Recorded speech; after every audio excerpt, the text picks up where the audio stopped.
Hey y'all, this is Tanner from Lithophanes, and in today's video, we're going to be lighting some frames on fire. No, seriously.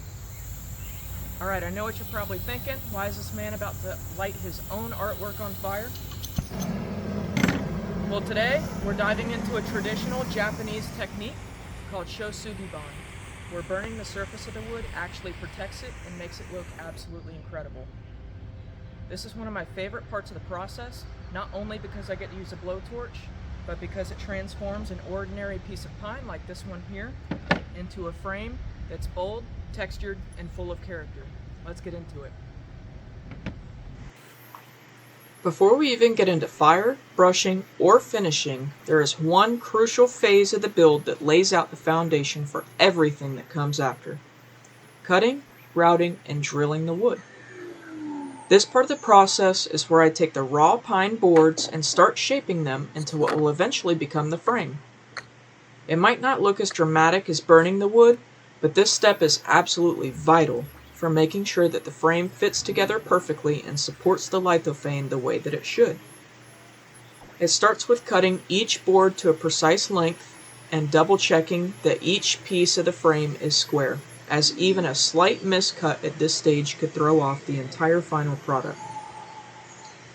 Once the main pieces are cut, I head over to the router table, and this is where I carve out the channel that will hold the lithophane panel itself. It's a subtle detail, but the depth, width, and clean edges of this groove are what make the frame look clean and professional when everything comes together. Then it's on to the drill press to make holes for the power cable and the LED mounting. Again, it's not flashy, but this part of the process is all about precision, and you get one chance to do it right.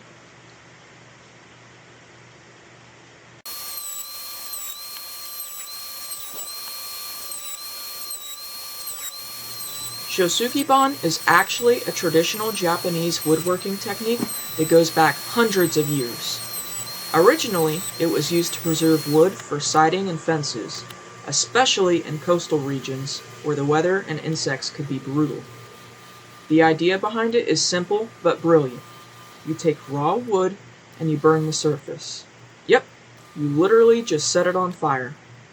Now before you panic, no, I'm not destroying anything. The burn is controlled and I'm not torching it to ash. I'm carefully charring the outer layer to achieve something really special. So what does the fire actually do? Well, it does a couple things. First, it carbonizes the outer surface, which is just fancy for saying burning it, which naturally protects the wood from water, rot, and insects. That was the original point way back when, but for me and for a lot of creators today, it's also about what it does aesthetically. Once that outer layer is burned, we go back in with a nylon brush or steel wire brush to remove the soft, charred surface. And when you do that, you expose this amazing topography in the grain. It's kind of like turning up the contrast on nature's artwork.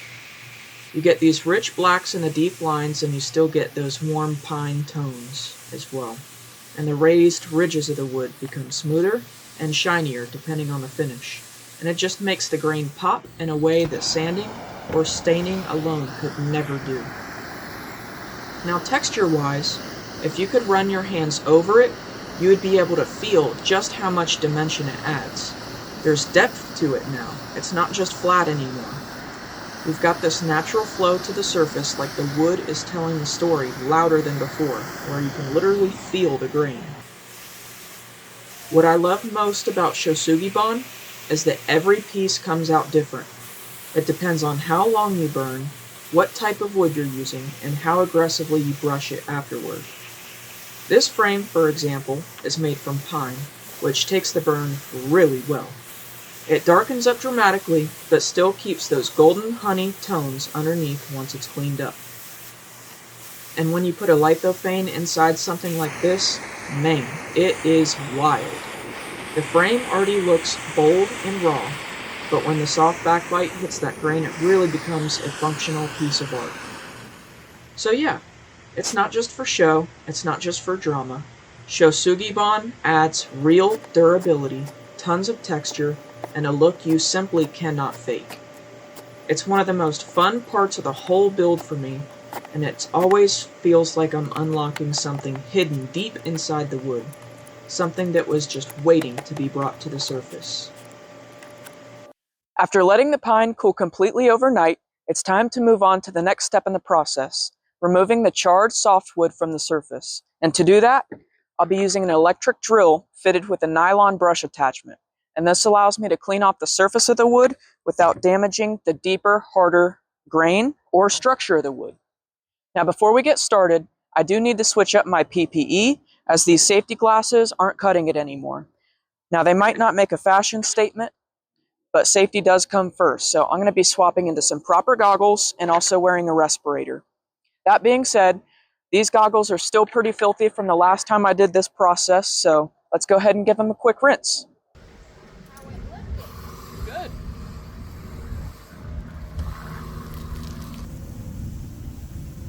You would not believe the amount of dust that comes off of these frames. You can see it build up on my sleeve as this clip goes on, but that upgraded PPE was absolutely essential. Breathing this stuff in is no joke. You're breathing in carbon dust, and you definitely don't want to get it in your eyes either. So if you ever consider doing any of these Shou Sugi Ban techniques, definitely invest in some proper PPE.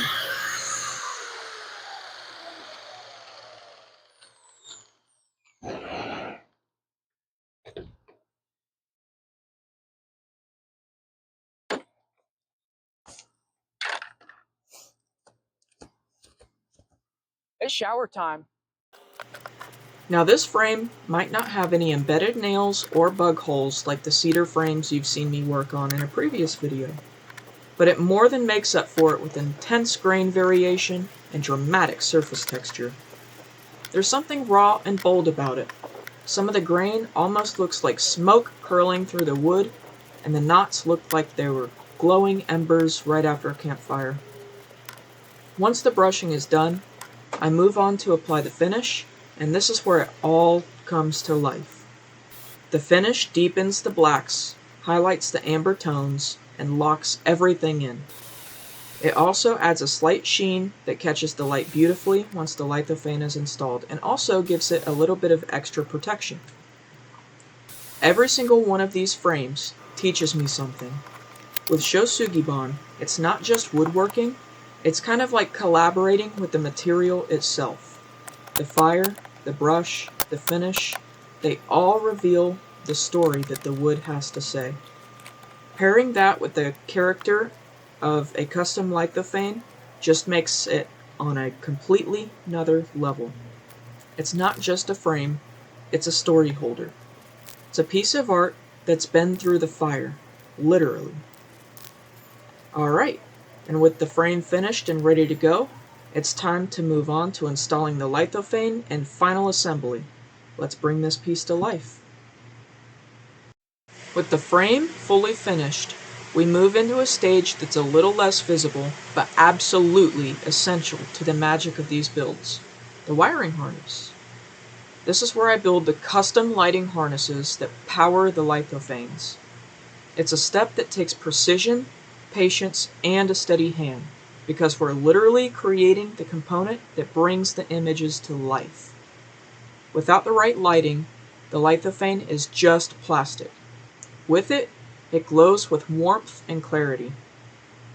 The process starts with selecting the right LED strips, trimming them to length, and then carefully pre-soldering everything. I pre-solder everything to ensure that all the solder connections are complete and will never become undone. This isn't something you can just rush through. I always triple check polarity, spacing, and the connections before I even heat up the soldering iron. Once I'm ready, it's all about control. The soldering process takes about an hour per harness, and it's honestly one of those steps that requires full focus. A single cold joint, too much solder, or even not enough heat can cause flickering, or worse, no lighting at all. And since I'm all about longevity and quality, I ensure that every single wire is cleanly tinned, every joint solid, and everything is insulated properly when I'm done. Heat shrink tubing gets added to protect vulnerable joints, and I test each connection under power before it's ever even installed into the frame. It's not the flashiest part of the build, but honestly, it's kind of meditative. The quiet focus of it really balances out the fire and sawdust from earlier.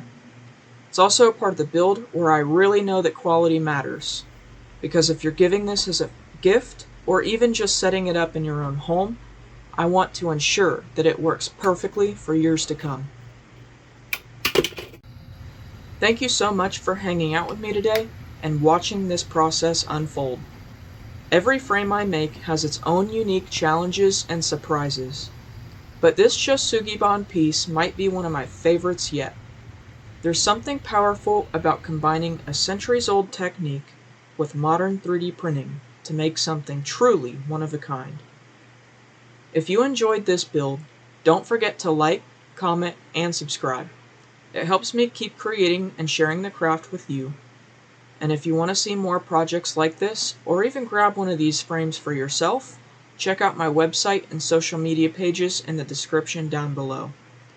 Until next time, I'll keep building, stay creative, and let your memories glow.